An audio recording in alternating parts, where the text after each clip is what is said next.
Hi everybody, this is the Football Hut, the amazing, spectacular, terrific, the great one, the people's champion, your host, the Hut, and this is another episode of the crazy house known as WFAN.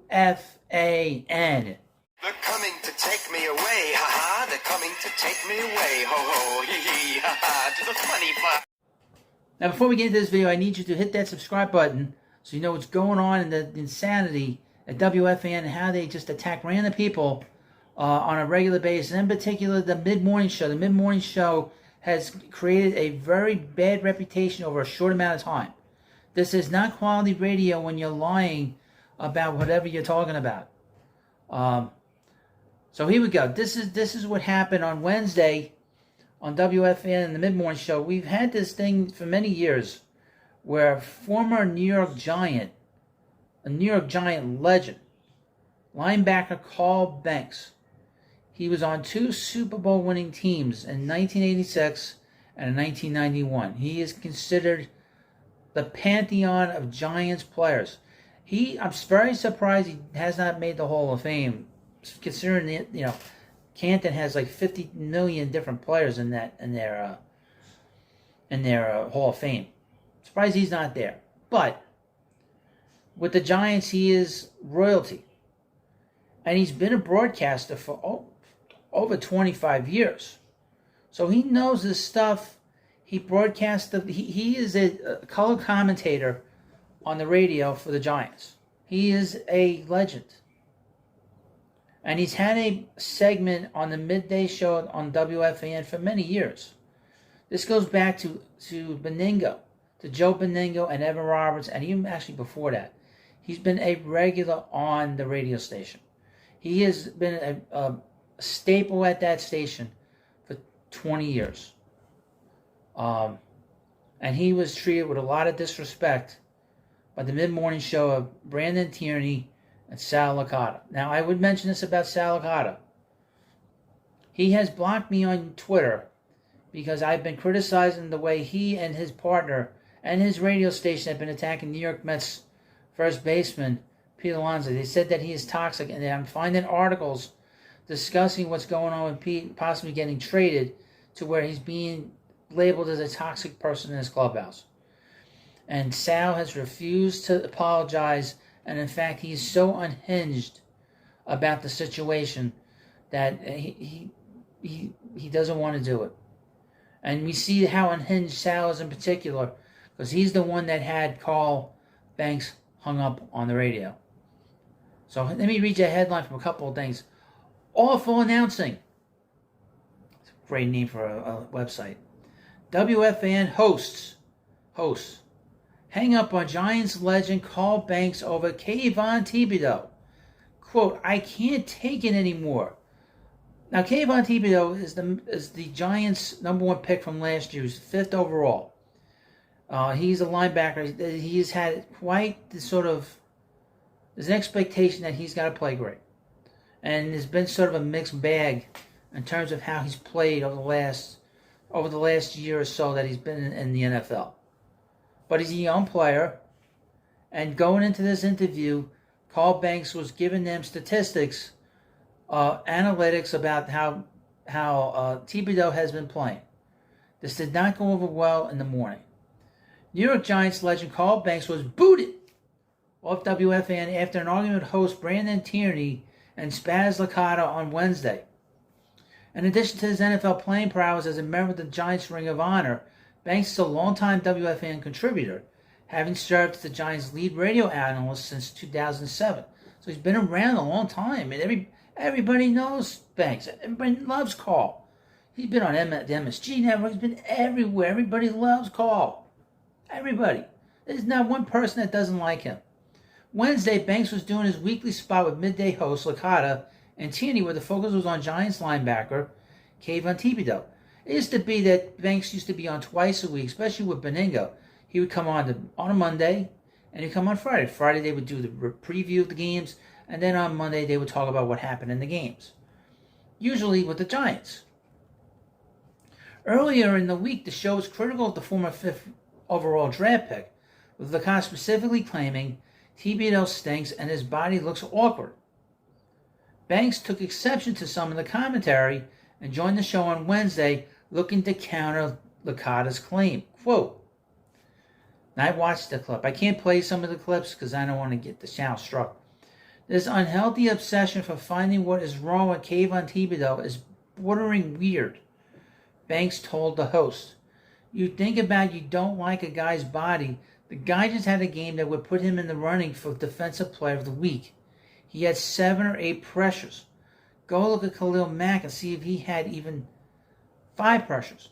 Now, I would mention, these guys always find the negative, whatever the subject is. Very few positives. And Banks brings this up. You don't have to like him. You don't even have to like his body. But tell me, you watch the game before you say he just stands there and you don't like his body, he had a monster game. What are we talking about? Tierney argued that Banks was making it seem like they were being unnecessarily overly negative toward Thibodeau. It is unhealthy, Banks said. It's unhealthy to your fandom. That's the listeners, he's saying. If it's not your job to find out what the kid does right, then it should not be your job to call him a bust. Oh my God, he's absolutely right. And this is what they do on the fan. They'll harp on the negative and very rarely bring up the positive. Tension on the show increased as Banks and Licata started talking over each other, prompting the radio host to say, I can't take it anymore, before instructing his producer to end the call, which they did. Call's supposed to be on the air and educate us, Licata said. I don't want to hear that we can't give our opinion on what I'm seeing. Tell me why what I'm seeing is wrong. Now, during this interview, he was given all kinds of statistical analysis on what Thibodeau was doing right. And neither one of these horses' asses wanted to, listen. They have a narrative that Banks is a bust. He's a bust. Banks was on the show. Thibodeau was a bust. Banks was on the show for 20 minutes before Licata ended the interview so abruptly. Had the interview ended more cordially, the actual discourse between Banks and WFAN's midday show over Thibodeau is probably a non-story. Quote, I hate that comes across disrespectful because I really do love Carl. You do? Doesn't seem like it. He's not the one, I would say he's not the one that hung up on. Tierney said, after Banks was off the show, and he loves us, but after a while it's too much. You can't tell us how to do a show. He's been a broadcaster a long time. Banks later responded to the exchange on Twitter, pushing back on the belief that he was telling him how to do a show. PSA, everyone is entitled to their opinion, Banks wrote. However, if that person admits that they do not have knowledge of how something is supposed to work, treat that opinion as such. An opinion. It's not fact. If they disengage, it's not about you, it's about the facts. While Banks is definitely willing to criticize the Giants on their game broadcast, he's made appearances on WFAN's weekday shows during the NFL season for years. And you'd be hard-pressed to catch him saying anything negative during those hits. Tierney and Licata, meanwhile, paid to sound like a fan, forced to debate and take concrete stances while giving their opinion. But that's the problem, folks. They say they're fans. They try to pretend to be us. They are not us. They are paid by a corporation. And that's what it comes down to. They're paid by a corporation to put a message out. Sports radio hosts are not going to try and peel back the layers of an athlete until they find something nice and positive to say about that player. That's not how the medium works. While it was unfair of Licata to hang up on Banks, it's also unfair to assume the host shouldn't be critical of a player. No one's saying that you can't be critical. That's not the problem. But there is called a thing of beating a dead horse.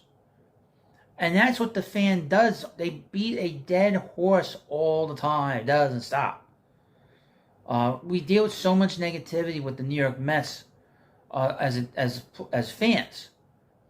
But we don't need them making up stories about players that aren't true, which this program has done. So now this is the second incident since they put these two together where they are creating a negative reputation amongst us, the listeners, amongst us, the fans. Okay? You got one person that's willing to lie about Pete Alonso. You have that same individual that's willing to hang up to somebody that is disagreeing with him.